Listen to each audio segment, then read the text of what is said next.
Zafar aka, shu Bekzod haqida ma'lumot bersangiz, men shu Bekzodjon haqida ma'lumotni yaxshi bilmayman-da. Bu qayerlarda ish qilgan oldin, hofiz bo'lmasdan oldin nima ish qilgan? Siz masalan yaxshi bilasiz. Menga ham birinchi Bekzod siz olib kelgansiz-da. Shu haqida bir bilmoqchiman aka. Bekzodjon o'z yashiligidan kelajagi porloq bo'lgan buni. Qanday qimirlagan? Yoshlikda bu kasbchilikka shogird tushgan. Kasbda usta bo'lgan, keyin aydan patay bilgandan keyin bu shaharda kasbchilik qilgan. U endi o'sha mustaqillikdan dastlab 97-shu yillari. Keyin bu ham yaxshi inson bo'lib, shaharda o'g'illar unda rosa kuchayib ketgan edi. Bitta xotinning kashalogini bitta bola shunday olib qo'yganini Bekzodjon ko'rib qolgan. Keyin ko'rib qolib nima qilgandan keyin hali xotin voy men nimamni o'g'irlab ketdi desa Bekzodjon Ali bolalarga aytib bergan. Aytib berganda keyin Ali xotin keyin Bekzodjonga rahmat pulim yaxshi ham siz bolalingiz. Bo'lmasa pulim topolmayman ekanda deb ketgan. Bozor tugashiga keyin Bekzodjonni o naryoqda bir chetroqda 3 kishi Bekzodjonni chaqirgan. Qanaqa chaqirgan? degan.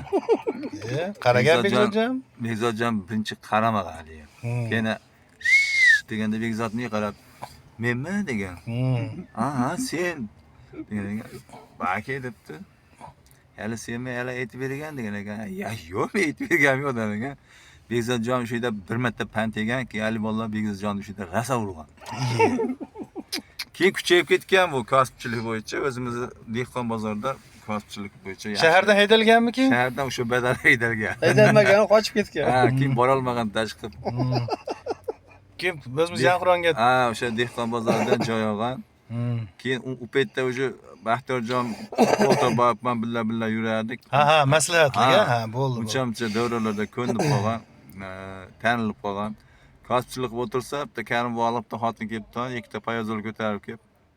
Dek qarasa, hali kasb Bekzod qo'shiydi ekanda. Nimada ham ko'rgan, davrada ham ko'rgan.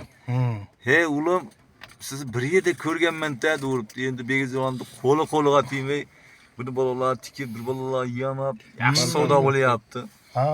Elinga xalaqit beraverdi hali xotin. "Ulim, siz bir yerda ko'rganman-da" deb yelkalardan ushab, bir yerda ko'rganman-da deb urgan ekan.